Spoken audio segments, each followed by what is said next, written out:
ஆத்மா வணக்கங்கய்யா. ஆத்மா வணக்கம்மா. ஐயா, இப்போ ஜதி பாடம் பண்ணிகிட்டு இருக்கோம். அது கண் மேலே வச்சு தான் பண்ணணும் அப்படின்னு இடையில மூடுற மாதிரியும் ஒரு சூழ்நிலை வருது. அந்த இதில் நம்மளுக்கு அதில் அனுபவங்களும் கிடைக்குதுங்கய்யா. அப்போ அந்த அனுபவங்கள் பொய்யா, அது என்ன மாயா, அது எப்படிங்க? அது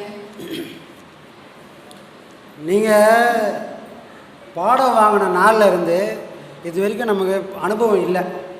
முதலாக வரோம், கேள்விப்பட்டிருப்போம், யார் பெரியவங்களாம் நிறைய விஷயம்லாம் சொல்லிக்கிறாங்க. அப்படின்னு நம்ம என்ன பண்ணுறோம், பாடம் பண்ண நாளில் இருந்து அவங்க சொன்னதெல்லாம் இங்கே வருதான்னு பார்ப்போம்.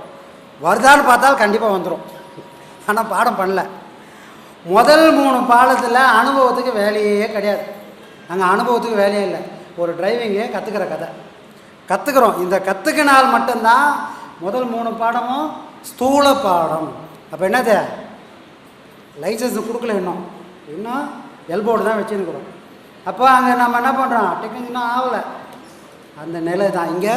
காட்சிகளுக்கு வேலையே கிடையாது. ஏன்னால் கண்ணு திறந்து பண்ணுறோம். கண்ணு திறந்து இருக்கும்போது இறைவன் சம்மந்தப்பட்ட எந்த காட்சியும் இந்த புலனால் பார்க்க முடியாது. ஆனால் நான் தான் பார்த்து சொல்லுகிறேன், சாமி முதல் பாடம் பண்ணதுலேருந்து சும்மா பிரமாதம் சாமி. இந்த கண்ணால் பாடம் பண்ணும்போது பார்க்க முடிஞ்சால் இதே கண்ணால் பாடம் பண்ணாமே பார்க்க முடியும். பார்த்துக்கணும்ல, பார்க்கலையே. அப்போ இதுக்கு பேர் என்ன, ஸ்தூல பாடம். அப்போ இங்கே காட்சிகள் ஏதாவது வருதுன்னா நான் நல்லா போயின்னுக்கிறேன், பக்கத்து வீட்டுக்காரனுக்கு பிடிக்கல, போயின்னுக்கிற வண்டியை இங்கே இந்த ட்ராக்லேருந்து இன்னொரு ட்ராக்கு தள்ளணும்னா அவன் என்ன பண்ணுறான், நம்ம கலராக காட்சி அனுப்புகிறான். சூப்பரான காட்சி. முதல்ல அவன் போராடி தான் பார்ப்பான். மாயையோட வேலை 2 வேலை. ஒன்றே போராடி பார்க்கணும், இல்லை பாராட்டி அவன் கதையை முடிச்சிடணும். 2 வேலை மாயை செய்யுது. முதல்ல பாடம் பண்ணுறோம், இவ்வளோ பாருணும், இந்த மாதிரி பண்ணேன்னா நம்மளை பண்ண விடாமல் அனுபவிக்க விடாமல் கெடுக்கும். ஆனால் நான் சாமர்த்தியமாக சொன்னபடி பண்ணிக்கினே இருந்தோம்னா கெடுக்கிற மாயை இப்போ இன்னொரு வேலையை பண்ணோம். இவன் எவ்வளோ இழுத்து பிடிச்சாலும் இவன் நிற்காமல் போகிறான். இவனை என்ன பண்ணலாம், பாராட்டி கெடுக்கலாம். எப்படி பாராட்டுறது, இல்லாத ஒன்றை இருக்கிற மாதிரி முன்னாடி ஸ்க்ரீன் போட்டு காட்டிடும். நான் என்ன பண்ணேன், போராடும் போது இந்த இருமாப்பு இப்போ இருக்க, ஏன் எனக்கு பிடிச்ச காட்சி வருது, எனக்கு பிடிச்ச ஹீரோ அங்கே நடிக்கிறாரு, நான் என்ன பண்ணுறேன், பாடத்தை விட்டு படம் பார்க்க. மாயை இந்த 2 வேலையும் பண்ணோம். உனக்கு கொடுக்காம கெடுக்கும், கொடுத்தா போவானா அந்த கொடுக்குற வேலையும் அதுவே பார்க்கும். அப்போது முதல் 3 பாடங்களுக்கு காட்சிகளை பற்றி பேசவே கூடாது. அங்கே காட்சிகளுக்கு வேலை இல்லை. ஒரு விஷயத்தை நல்லா பண்ணுங்க, அதை நல்லா பண்ணிங்கன்னா போதும். இங்கே காட்சிகள் வேலை இல்லை. இதை கவனினா அதை தான் கவனிக்கணும், இதை பாருன்னா அங்கே தான் பார்க்கணும். அந்த கவனம் கூட எப்படி இருக்கணும்னா, ஊரில் இருக்கிறவனை கவனிக்க. இப்போ நான் கூட எல்லோரையும் கவனிக்கிறேன், ஆனால் யார் முகமே எனக்கு வராது. ஏன்னா உண்மையிலே என் கவனம் வேறு இடத்துல இருக்குது. சும்மா என் பார்வை தான் அங்கேயும் இங்கேயும் போய் வருது. நான் யாரையும் பார்க்கல, யார் முகமும் எனக்குள்ளே வரல. ஆனால் பாடம் பண்ணும்போது எப்படி இருக்கணும், கவனினால் ஒரு இரும்பு துண்டா காந்தகம் பிடிச்சா எப்படி இருக்கும், எப்படி சாமி இருக்கான், எவ்வளோ ஈர்ப்பு இருக்கோமோ அதை போல் அங்கே நடக்கணும் விஷயம். அப்போ கவனினா நான் அந்த விஷயத்தை அப்படி பிடிச்சிக்கணும். அப்படி பிடிச்சாதான் அதுக்கு பேர் கவனம். இல்லைன்னா ஊரில் வேடிக்கை பார்க்குற கதை, எனக்கு அதுக்கு சம்மந்தம் இல்லை, ஆனால் பார்த்து தான் உட்காந்துக்கிறேன். அந்த மாதிரி இல்லை. அப்போது இந்த ஒரு விஷயத்தையும் நம்ம சொன்னதை செஞ்சால் மட்டும் போதும். முதல் 3 பாடம் வரைக்கும் மற்ற அனுபவங்களே மேல்நிலை பாடத்தில் 4வது பாடத்தில் தான் அனுபவங்களுக்கே வேலை. முதல் 3 பாடம் அனுபவத்துக்கே வேலை கிடையாது. சொன்னதை கரெக்டாக பண்ணியா, பண்ண சாமின்னா போதும். சரிங்களா? அதில் வர அனுபவங்கள் எல்லாம் பொய், மாயை. நீ நல்லா போகக்கூடாதுன்னு ஒருத்தன் வேடி பண்ணுறான், அவன் பண்ணுற வேலை இதெல்லாம். ஆனால் அதை புரிஞ்சுக்கணும். ஏன்னா மாயைன்னு ஒருத்தன் வந்தானா நம்ம விலைக்கு போகலாம், அவன் அங்கேருந்து இங்கே வரமாட்டான். அவனுக்கான பொருள் எல்லாம் உள்ளே வச்சுக்கிறேன். இது மாயை நின்று வேலை செய்யறதுக்கான ஒரே பொருள் மனம். அந்த மனம்ன்றது ஒன்று வெளியே போனால் மாயைக்கே வேலை கிடையாது, அவனுக்கு கர்மாவும் கிடையாது. கர்மாவை அழிக்கக்கூடிய ஒரே வழி அதுதான் ஐயா சொல்கிறது. இந்த பாடத்தை பண்ண உன் கர்மாலாம் அழியன்னா வேறு எப்படியும் அழியாது. இந்த மனம் என்னைக்கு சாகுதோ அன்றைக்கி கர்மாவே கிடையாது. ஏன்னால் மாயை நின்று வேலை செய்யக்கூடிய அதுக்கு ஒரு பொருளை இறைவன் கொடுத்துக்கிறான்னா அந்த பொருள் எதுன்னா நம்ம மனசு. இந்த மனம் இருக்கிற வரைக்கும் மாயை வேலை செய்யும், மாயை இருக்கிற வரைக்கும் நம்ம கர்மா வேலை செய்யும். அப்போ உண்மையிலே யார் யாருக்கெல்லாம் தப்பிச்சு போகணுன்னு ஆசை இருந்தால் கர்மா வழிக்க சோறு போட வேணாம். சோறு போட்டு எந்த கர்மாவை யாராலையும் அழிக்க முடியாது. சாம்பார் சாதம் போட்டு சாப்பிட்டு நேர்ந்தானே 4 வாட்டி எதுவுமே ஒரு இடத்துல போடுற இவன் எப்போ வந்தாலும் சாம்பார் சோறே போடுறான், எனக்கு என்ன பிரியாணி போட்டால் நல்லா இருக்குமே நான் யோசிப்பான். ஏன் அது சாப்பிட்றதுக்கு வந்த கூட்டம், நீ யார் பச்சையும் போக முடியாது. இறைவன் ஒருத்தனை படைச்சிட்டான், அவனுக்கு தெரியும் யார் எறும்புக்கும் தீனி வச்சவன் எல்லா உயிருக்கும் தீனி வைப்பான். நீ போட்டு வாரான்னு நினச்சி ஆணவத்தை போகாத. அதனால் சோறு போட்டு யார் கர்மாவும் கழிக்க முடியாது, அதுக்கு அவசியமும் கிடையாது. ஆனால் உன் கண்ணெதில் ஒரு ஜீவன் வாடுதுன்னா அதுக்கு நீ பண்ணு. ஆனால் இதையே சோறு போடுறதான் வேலை, சோறு போட்டால் கர்மா கழியன்னா அதெல்லாம் தப்பு. அதனால் கர்மாவுக்கு அழிக்கக்கூடிய ஒரே வழி, உனக்கு உன் மனசு எப்போ வேலை செய்யலையோ அந்த ஒரு நொடியிலேருந்து உன் கர்மா உன்னை விட்டு வெளியே போயிடும். அங்கே வேலை செய்யறதுக்கே ஒன்றுமே கிடையாது, உனக்கு கர்மானே ஒன்று கிடையாது. இப்போ தப்பிச்சு போகணும் வழி ஆசை இருந்தால் உன் மனசை நிர்வாணமாக ஆக்குங்க. அது 1000 ஆணும் பெண்ணுமா இருக்குது, அது ஆசை 1000 இருக்குது. அதையெல்லாம் தூண்டி போட்டு மனம் நிர்வாண நிலையில் என்றைக்கு ஆகுதோ அன்றைக்கி கர்மா இல்லை, உனக்கு பிறவியும் இல்லை, பிறவி கொடுக்கறதுக்கான தகுதியே உனக்கு கிடையாது. எப்போ தகுதி வரும், ஆசை இருக்கிறதுக்கு தான் தகுதி. பிறவிக்கான தகுதியே ஆசை இருந்தால் தான் கொடுப்பான் இறைவன். ஆசை இல்லை, பாசம் இல்லை, ஒன்றும் இல்லையா, அப்போ அங்கே முளைக்கிறதுக்கே பயிர் இல்லை, தூக்கி போடாத, நீ வா, நீ தான் எனக்கு வேணும் அப்படின்னு இறைவன் நம்மளை அள்ளி அணைச்சிப்பான். அப்போ மனமற்ற நிலையில் காட்சிக்கு வேலையில் மனம் வந்தால் காட்சி வந்துடும், காட்சி வந்தால் பொய்.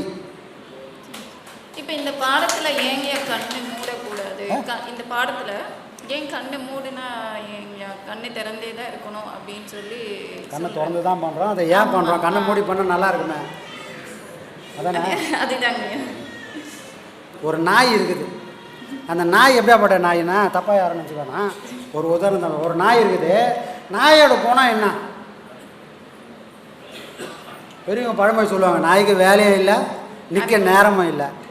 அந்த நாய்க்கு வேலையே இருக்காது, ஆனால் அது பண்ணுற வேலையை பார்த்தா இந்த ரோட்லேருந்து அந்த ரோடு ஓடும், அந்த ரோட்லேருந்து இந்த ரோடு ஓடும், ஆனால் ஒரு வேலையும் கிடையாது. ஏன் ஓடுதுன்னு அதுக்கும் தெரியும். அந்த மாதிரி நாயோட குணம் எப்படியோ இந்த பார்வையும் மனசோட குணமும் அதுதான். அப்போ நாம் என்ன பண்ணுறோம், கண்ணை மூடிட்டோம். அந்த நாயை பிடிச்சிட்டு வந்து ஓடினுக்கிற நாயை, இந்த தெருவுக்கும் அந்த தெருவுக்கும் ஓடுற நாயை புட்டி கச்சி ஒரு கல்லில் கட்டி வச்சிட்டோம்னா என்ன பண்ணோம், இப்போ ஓடாது. ஏன், கட்டி வச்சிட்டோம். கட்டி வச்சா ஏன் ஓட போகுது.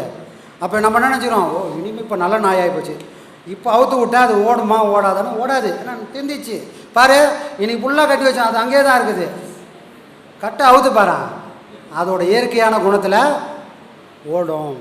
கண்ணை மூடி பண்ணால் உன் மனம் அடங்கவே அடங்காது. அந்த நாயும் கட்டி வச்ச மனமும் ஒன்று தான், கட்டி வச்ச நாயும் இந்த மனசும் கண்ணை மூடினா ஒன்று தான். சரிங்களா, கண்ணை திறந்தாதான் இந்த மனசோட கோலமே நமக்கு தெரியும். இது உள்ளே இருக்கிறது எல்லாம் வெளியே போகணும். சாமி பாடம் பண்ணுறேன், நல்ல பாடம் பண்ணுறேன், ஆனால் மனசு இப்படி ஓடுதுன்னா ஓட விட்டுரு, அதை பற்றி கவலைப்படாத. அது உள்ளே இருக்கிறதெல்லாம் வெளியே போனால் தான் அது சுத்தமாகும். நீ அது போராடி டம் கட்டி வச்சால் மனமும் சுத்தமாகாது, உனக்கும் விடிவு காலம் கிடையாது. அப்போது 1000 எண்ணங்கள் வரட்டுமே, போக விட்டுடு. போய் போய் போய் அது ஒன்றும் இல்லாத ஒரு நிலை வரும்போது அது நீ சொன்னதெல்லாம் கேட்கும். அதுக்கு தான் எல்லாத்தையும் விழிச்சிருந்து பண்ணுறோம். சரிங்களா, சரி.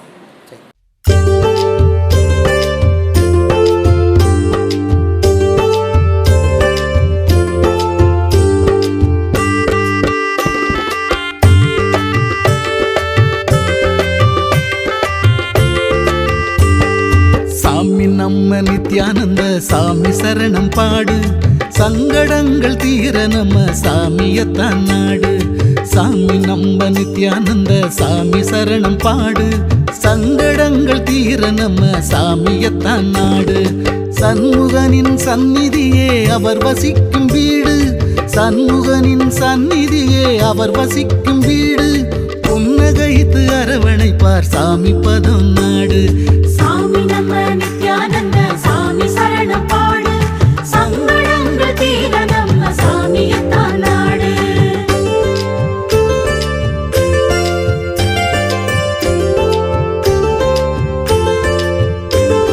புனித ஸ்தலம் 1000 பூமியிலே உண்டு, போலி வாக்கம் வந்து விட்டா எல்லா பலனும் உண்டு. புனித ஸ்தலம் 1000 பூமியிலே உண்டு, எல்லா பலனும் உண்டு. பிரம்மஸ்ரீயாம் நித்யானந்தர் திருமுகத்தை கண்டு, பிரம்மஸ்ரீயாம் நித்யானந்தர் திருமுகத்தை கண்டு தரிசித்து ஆசி பெற நடப்பதெல்லாம் நன்று. சாமி நம்ம நித்யானந்த சாமி சரணம் பாடு, சங்கடங்கள் தீர நம்ம சாமியத்தான் நாடு.